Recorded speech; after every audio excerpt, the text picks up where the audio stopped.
gente vai abrir para perguntas, tanto do público aqui, quanto da quem está assistindo por streaming, né? Eu não sei onde está o microfone aí. Está ali, tá, ok. Quem tem perguntas? Marcelo.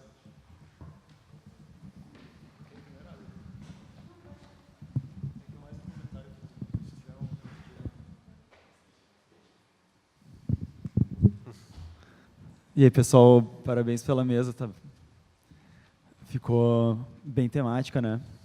Como a primeira também ficou, eu acho. A gente conseguiu fazer uma boa organização. Parabéns pelo trabalho de novo. Eu vou jogar na mesa aí. Eu acho que tem um assunto que ficou por todos, assim, um pouco, é a questão da circulação, né? E a reapropriação dos elementos, né? Eu acho que quem quiser pode comentar, e daí eu queria, em particular, ouvir o Mário um pouco melhor a relação entre a bolha algorítmica e o que o MetaMeta faz na obra, porque eu não peguei direito a conexão, não sei se eu me perdi quando estava te ouvindo, de onde é que eles, como é que eles escolhem essas referências e qual que é essa relação com o algoritmo ali da web. E, enfim, acho que é isso. Aí, no caso eu vejo mais no caso do Christian e do Cássio, tem uma semelhança, assim, porque a apropriação que as pessoas fazem, do caso da queixa ali, não deixa de ser uma espécie de sample, né? Não é da mesma forma, mas enfim, é só isso. Bom, parabéns pela mesa, acho que ficaram bem relacionados aos trabalhos mesmo, né? Achei interessante bastante o trabalho do João Henrique, né? Sobre Goiânia, né? Porque a gente esteve lá agora há pouco na Composta, alguns de nós aqui, e deu para ver, assim, né, essa tentativa de ser diferente, né, mas, ao mesmo tempo, gostei desses dados, é por isso que é bom é empírico, né, da resistência, mas, ao mesmo tempo, tu tem ali os dados das pessoas dizendo que não, elas não gostam só de rock, elas também gostam de outros gêneros musicais. Então, só um comentário, assim, e aí queria te perguntar, assim, a partir daí, né, quais desdobramentos tu está vendo para a tua dissertação? A segunda questão, aí é uma questão pontual para o Mário, que me saltou aos olhos a tu falar em conteúdo exótico.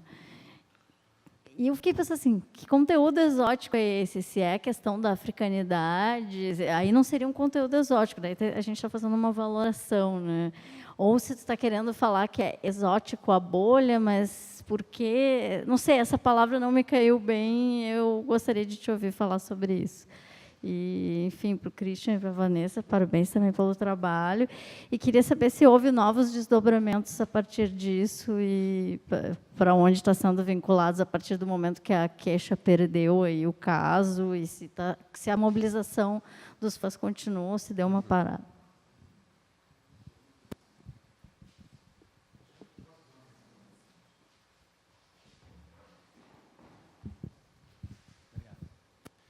Parabenizar a mesa, primeiro, acho muito bacana, assim. E a pergunta é para o João, né? Perdão. Acho que é menos uma pergunta, mais uma questão, porque eu acho que o seu objeto de análise, pessoalmente, para mim, é um objeto muito interessante. Eu, de alguma forma, eu acompanhei muito essa transformação, essa coisa de Goiânia, né? Ter, a partir da Monstro, né? Do Fabrício, ter se estabilizado nessa espécie de resistência roqueira dentro do Brasil e capitaneou durante muito tempo, assim, né? Foi uma espécie de diapasão para os outros modelos de cena independente de música produzida no Brasil. Fica uma questão, primeiro, acho que o ponto que você coloca, essa transição da identidade para a identificação, eu acho que é uma excelente mudança de eixo, assim, porque é muito visível, e eu acho que foi muito visível no decorrer do tempo, da formatação dessa cena musical lá em Goiânia.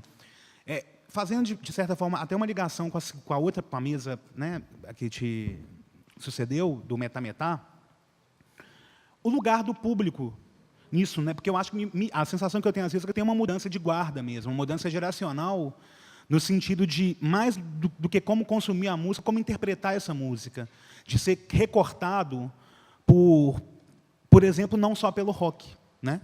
Eu acho que Goiânia, o Fabrício tem uma frase, o Fabrício Nobre, né, que era é o produtor do Bananada e tal. Ele tinha uma frase que eu achava muito engraçada, assim, que era a cara de Goiânia, que era o som de Goiânia é a mistura de rock com rock, né? E eu acho que você chega com uma análise que é justamente desconstruindo um pouco isso, né? Do ponto de vista do público, né? do consumidor, entre aspas, qual que é o ponto, né? Onde é que teve esse turning point, assim, e em como isso influenciou eles a se capacitarem a oferecer outro tipo de musicalidade, outro tipo de, né, de música mesmo, de gêneros nos festivais e tal.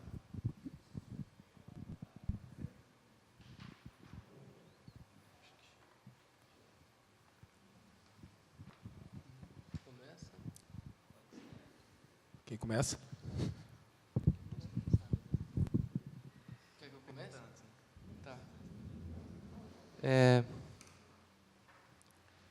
Primeiro, acho que para o Marcelo, que... Ah, tá ali. Achei que tinha saído. De onde vêm as referências, eu acho que... Vou falar especificamente do caso do Metametá, mas não é bem isso que a pesquisa tenta pensar, mas, enfim, de onde vem as referências do Metametá? O Metametá tem uma história já longa de pesquisa, né, da música brasileira. Eles tinham uma banda antes, que agora me foge o nome, na qual eles participavam de vários projetos de, tipo, ir até lugares insólitos ou longínquos ou profundos do Brasil para descobrir, por exemplo, o violão que foi passado de pai para filho, que o cara lá no interior do Ceará tocava, sabe? E fizeram isso muito, em diversas vezes, à procura de uma espécie de musicalidade brasileira, assim, de raiz, assim, tal. Mas acho que a discussão no trabalho é a segunda parte que tu falou, que é a relação com o algoritmo, né? É que o algoritmo, o banco de dados, como eu falei, ele é organizado através das interações, né?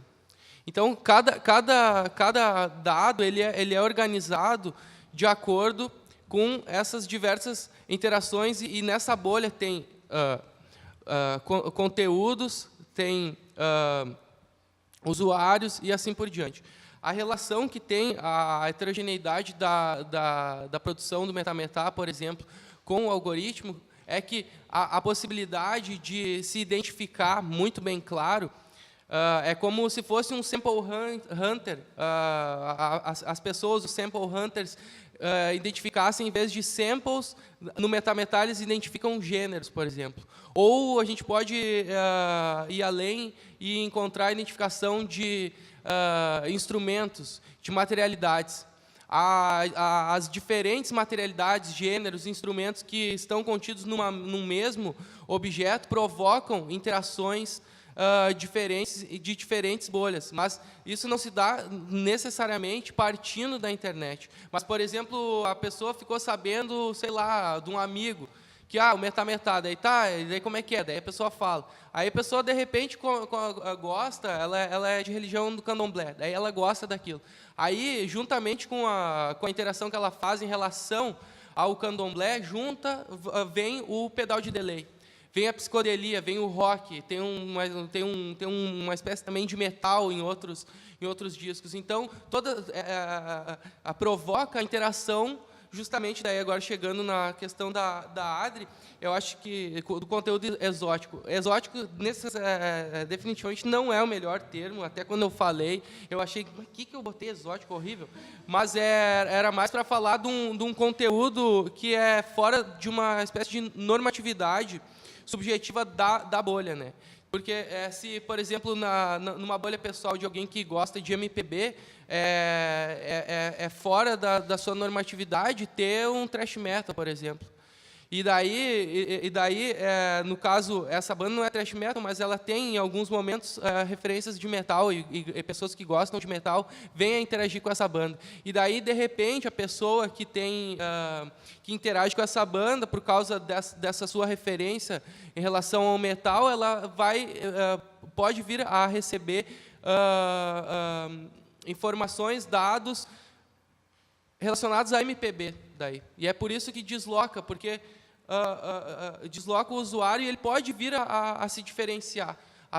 Claro, a gente não estou falando aqui uma diferenciação necessariamente que parte de um offline ou de um online, porque justamente já não tem mais essa diferença, né? Se uma vez a rede social, o perfil social era referente ao que a gente é, me parece que hoje ele já, às vezes, é modelo para a gente, né? Aquilo que a gente coloca lá se torna o que também a gente vive offline. Então, me parece que é junto. E daí, sobre o lugar do público, que, né, tu comentou, eu acho que o público hoje, através dessa interação, ele faz a banda circular, sabe? E daí de um jeito que, às vezes, nem é menos ativo do que ele pensa, sabe? Do que a gente pensa, né? Porque parece que... bom, compartilhar, todo mundo sabe que faz circular, de certa forma, né? Mas daí a gente já está percebendo que a circulação é relacionada com a interação geral. A busca já tá gerando circulação, sabe? Tu buscar para uma banda, tu dar um like, então, nossa, é demais. Tu visualizar e assim por diante. Eu acho que o público, então, tem esse papel diante dessa organização do banco de dados e da internet, que eu tenho chamado de internet algorítmica. Mas até falei demais. Valeu. Muito obrigado pelas questões aí. Valeu.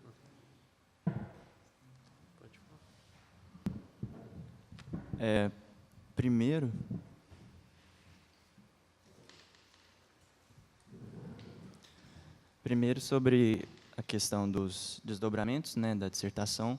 Realmente, essa questão de que há uma tentativa de soar diferente, de ser diferente, mas não tanto, existe e foi comprovado durante esse começo dessa pesquisa, porque um festival como Bananada, que nasceu com a intenção de contra-hegemônica, de ir contra a exposição agropecuária que acontecia na mesma época, de ir contra a hegemonia do sertanejo lá em Goiás, mais recentemente possui tanta gente que ainda gosta desses gêneros. É quase que contraditório você pensar isso na época que ele foi fundado.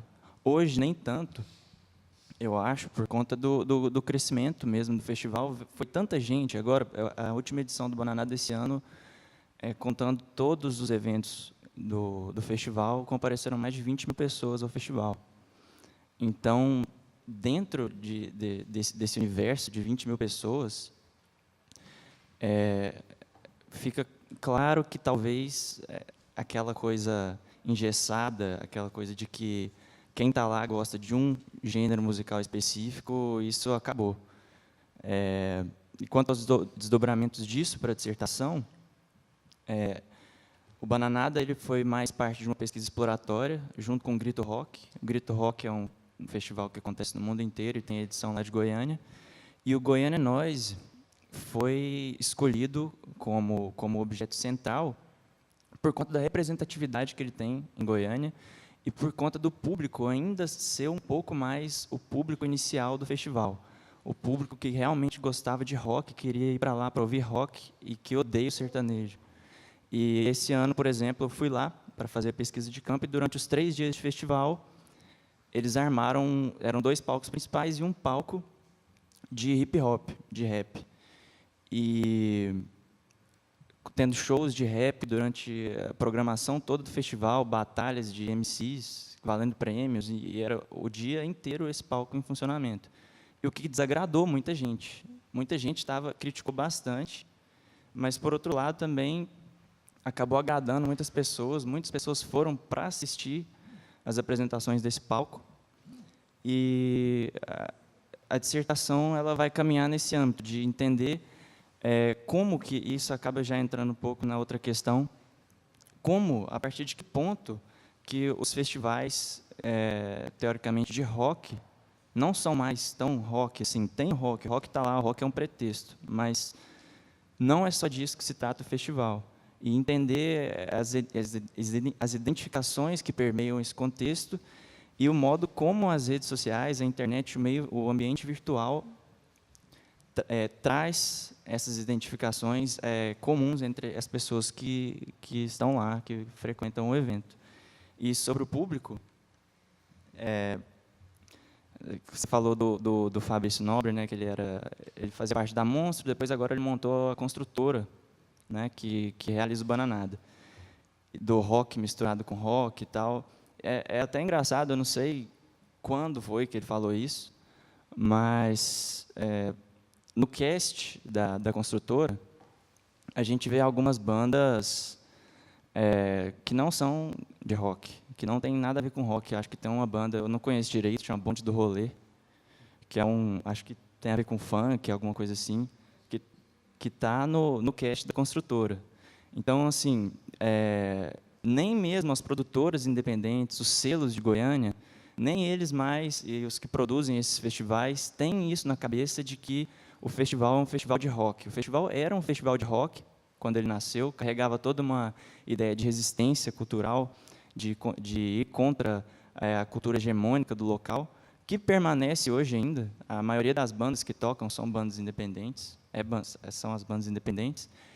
E eu não sei te falar a partir de qual momento, que momento X, que o público começou a sentir esse tipo de virada, assim, que foi atendido pelas produtoras e começaram a mesclar um pouco mais de músicas que não fossem rock na programação. O que eu posso falar é que esse tipo de mudança começou a ser apresentada a partir do momento que mais pessoas começaram a tomar conhecimento sobre os festivais. Então, quanto mais gente vinha ao festival, as mudanças com relação ao line-up do festival iam mudando. No início, o festival era um esquema que chamava quanto vale o show. Você pagava 5, 10, 15, 20, você escolhia quanto você pagava, a maioria pagava R$5. Pagava R$5, o festival acontecia num centro cultural lá de Goiânia que chama Martim Sererê, que é um espaço relativamente pequeno, perto de onde eles acontecem hoje, e era uma manifestação muito restrita. Hoje não, hoje 20 mil pessoas participaram do evento. Então, acho que a partir da utilização da internet, a partir do momento que as pessoas começaram a ficar sabendo mais que aquilo acontecia na cidade, que era uma alternativa aos bares mais tradicionais da cidade, às casas mais tradicionais, o line-up começou a se estender um pouco e a se diversificar. Eu acho que é a partir desse ponto que a gente deveria tratar isso. Eu vou responder, então. Tá me ouvindo, né? Tá bom. Naquele primeiro vídeo que tem os Aproxima um pouco mais. Não, a partir daquele primeiro vídeo que tem os GIFs ali que eu trouxe na apresentação, já tinha uma fala dos fãs, que foi um vídeo que o Papel Pop fez na época, entrevistando os fãs e as fãs na fila do show da Kesha. E eles já estavam falando, ela volta a beber, querida, não é mais a mesma. Tá estranha, não é mais a mesma Kesha. E tinha um enfraquecimento dela com o fandom. E aí, na mesma época, teve uma declaração da música da Young, que foi lançada na mesma época de um atentado, enfim, ela deu uma declaração falando que forçaram ela a lançar a música, enfim, estava bem fraca a relação dela com o fandom brasileiro, assim. E aí, após esse caso do Free Cash, que ela posta no Instagram falando que ela vai continuar fazendo música pop e que ela não vai parar, enfim, embora ela ainda esteja com contato por ter perdido a causa, ela recorreu em Los Angeles e Nova York. O processo de Los Angeles ela tirou e agora está correndo só em Nova York. Mas ela vai continuar, então, fazendo turnê a partir da Sony. O Dr. Luke vai continuar produzindo ela, mas não diretamente. Mas depois de tudo isso, dela cantar Till Happens to You, teve um fortalecimento dela com os outros fandoms, assim, tanto uma migração de grupos da Lady Gaga, da Katy Perry, enfim, dessas outras divas pop que passaram a acompanhar a Kesha novamente. Acho que é isso. Bom, tá certo. A gente vai encerrar. Queria saber só se tem mais alguma pergunta rapidinha para uma resposta mais rápida ainda. Fabrício? Você não respondeu, desculpa. Tá. Alguém tem mais alguma pergunta?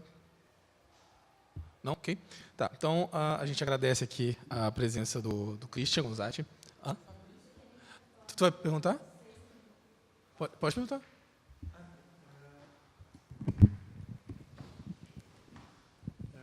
Rapidinho, então. Mário, eu fiquei pensando sobre esse conceito de nova Tropicália. Queria te ouvir um pouquinho mais sobre isso, assim, qual é a procedência e a propriedade desse conceito, o que tem de novo, o que tem de velho na nova Tropicália, por que essa rubrica, assim, como ela enquadra, né, enfim, esses artistas assim, que tu está tratando, o caso específico. Sim, claro. Eu não quis me inscrever. Parabéns a todos pelos trabalhos super instigantes. Eu vou aproveitar a carona do Fabrício. Eu queria perguntar também, Mário, para você o seguinte: você estava falando de normatividade, né? A ideia de normatividade musical versus essa certa, não sei como é que se chama, heterogeneidade, né? Alguma coisa assim. E eu fiquei aqui me perguntando, e eu vou fazer uma pergunta parecida para você, João. Eu fiquei aqui me perguntando se existe esse ideal de normatividade. Quer dizer, me parece que eu concordo com o seu argumento. Só a minha pergunta seria na direção de pensar se se eu entendi, seria tanto o ouvinte quanto as músicas estariam dentro de uma normatividade? Se isso existe na prática. Quer dizer, me parece que todos nós, como ouvintes, somos híbridos, e por isso que os mecanismos têm tanta dificuldade de acertar o nosso gosto musical. E as próprias músicas, se você for fazer análise de conteúdo de qualquer música, ela é muito... quer dizer, me parece que esse universo é bastante heterogêneo, né? Então, eu queria te ouvir um pouco mais sobre o que seria a normatividade. Tá? E, na mesma direção, João, eu fiquei pensando que eu gostei muito dos 4 trabalhos, parabéns pelos 4 trabalhos, mas e gostei muito da sua apresentação, mas eu fico me perguntando o seguinte: você fica dizendo assim, não, no começo era rock, agora não é. Então, a minha pergunta é, o que é rock, em primeiro lugar? Né? Quer dizer, rock me parece que é um termo guarda-chuva, o Mott Reggae vai falar bastante disso, inclusive ele usa a ideia de pop rock para pensar em todas essas manifestações aí, rap, até de alguma maneira um jazz que se aproxima do rock e tal, né? Eletrônica, né? etc., dentro desse grande guarda-chuva do rock. Né? E, nessa direção, me parece que não houve tanta guinada. Assim. Guinada seria se eles incorporassem o sertanejo, que me parece que tem muito de rock. Né? Quer dizer, se a gente pensar um pouco de... Bom, não vou entrar na análise do sertanejo. A minha pergunta é só essa. Tá? É isso. Obrigado aí pelas perguntas. Sempre é massa, né? Quando acontece. Primeiro, para o Fabrício, sobre a nova Tropicália. Isso aí, tipo, não sou eu concordo, mas não fui eu que dei esse rótulo, digamos assim. Mas eu concordo com ele, primeiramente fora Temer, mas era isso. Mas primeiramente porque ele se parece muito, né, com o movimento tropicalista, do qual a gente tem conhecimento, né, que foi uma aproximação de uma brasilidade de raiz com técnicas, tecnologias e gêneros contemporâneos daquela época. Né. Mas o que há de novo, eu penso que justamente a circulação que se dá pela internet, e o que se coloca, eu acho que é assim, se lá naquele momento existia uma propagação via comunicação de massa, rádio, televisão. Hoje, essa circulação passa longe do rádio e da televisão. Né? Como o João comentou, essas bandas de Goiânia, que tem muitas que eu sou muito fã, não tem rádio lá que fique passando isso e que dirá aparecer na TV. Isso me parece colocar a seguinte questão, que é, se lá na comunicação de massa, é uma comunicação que reduzia uma espécie de problema de ruído, e com isso queria fazia a divulgação das bandas, contendo um sentido que deveria sair do receptor, chegar até sair de quem fala para chegar no receptor. Parece que agora isso só poderia se dar através de um código único. Hoje em dia, cada pessoa, cada usuário, ele recebe essa música a partir do seu próprio código, né? Da sua própria bolha algorítmica, se for usar o termo aqui. Nesse sentido, até aproxima de uma idealização que o Humberto Eco mesmo fez lá nos anos 60, de uma guerrilha semiótica, né? Que seria uma forma de receber e de organizar um ambiente que sempre fosse crítico em relação a quem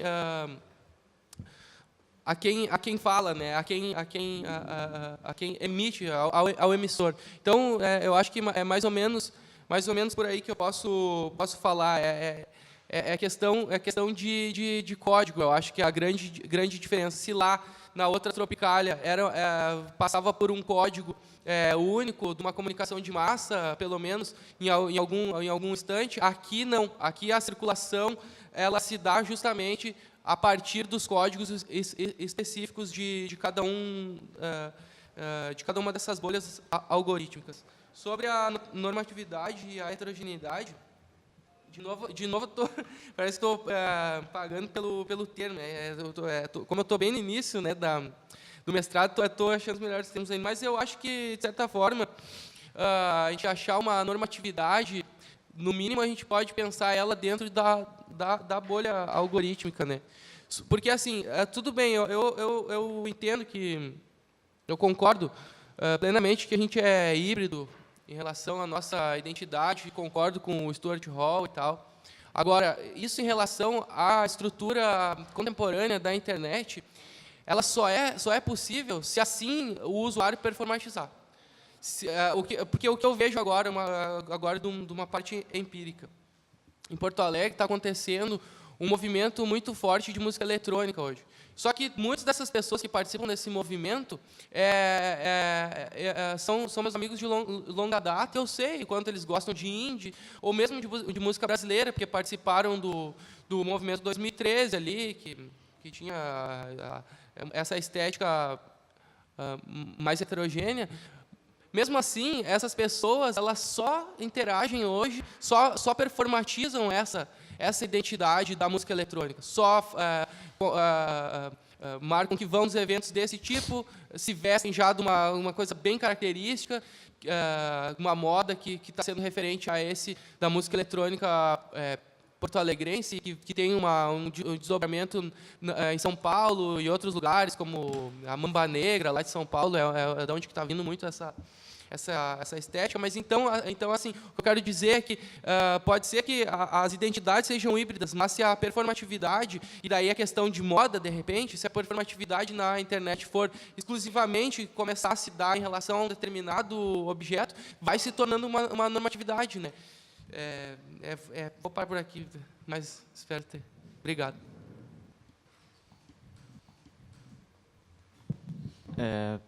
Com relação à questão sobre o festival de rock, o que é rock, eu concordo plenamente. Eu acho que é muito complicado você definir exatamente o que é rock como gênero musical. Como pensando nesse conceito como um guarda-chuva mesmo, o complicado ficaria em estabelecer esse limite, porque quando foram aplicados alguns questionários no Goiânia Noise, foi o último agora, há pouco tempo, algumas pessoas elas entendiam que rock era guitarra, baixo e bateria. Não, assim, é uma maneira de se enxergar, mas isso não é necessariamente verdade. Então, inclusive, iria contra a proposta do festival de hibridez, ia contra a proposta do festival e aquilo que o público espera. Então, assim, eu concordo, eu acho que é uma questão... Pode, sim, ser um festival, continuar sendo chamado de um festival de rock, até porque, como eu coloquei ali, o rock ainda é o gênero, assim, fechando, o rock ainda é o gênero mais apreciado pelas pessoas que vão aos festivais, talvez por conta desse início, mas eu também não acho que por ter rap na programação, por ter música eletrônica, ele deixa de ser um festival de rock. Muito pelo contrário, eu acho que atende à expectativa do público, a essa característica mais fluida das pessoas que vão lá, das identificações, e das próprias bandas que tocam lá, como uma ideia de troca mesmo, de influência constante que se dá no ambiente do festival. Então, acho que é isso. Bom, a gente agradece a presença do Christian Gonzatti, como eu tinha falado naquela hora, da Vanessa Scopa, que apresentou com ele, do João Henrique Santiago, do Mário Arruda e do Cássio de Borba Lucas nessa mesa. Foi muito bacana. Passamos um pouquinho do tempo aqui, mas valeu a pena. Então, a gente encerra essa segunda mesa. Às 18h30, nós voltamos para a terceira mesa, né, que vai ser a mesa Poa Manchester, né, que vai debater com os coordenadores do projeto Poa Music Scenes os resultados da pesquisa. Né. Então, nós vamos ter o Fabrício Silveira, os professores, né, aqui do PPG da Unicinos, Fabrício Silveira, Gustavo Fischer, Adriana Amaral e o professor Michael Goddard, com a coordenação do Gustavo Fischer. Então, até às 18h30. Muito obrigado.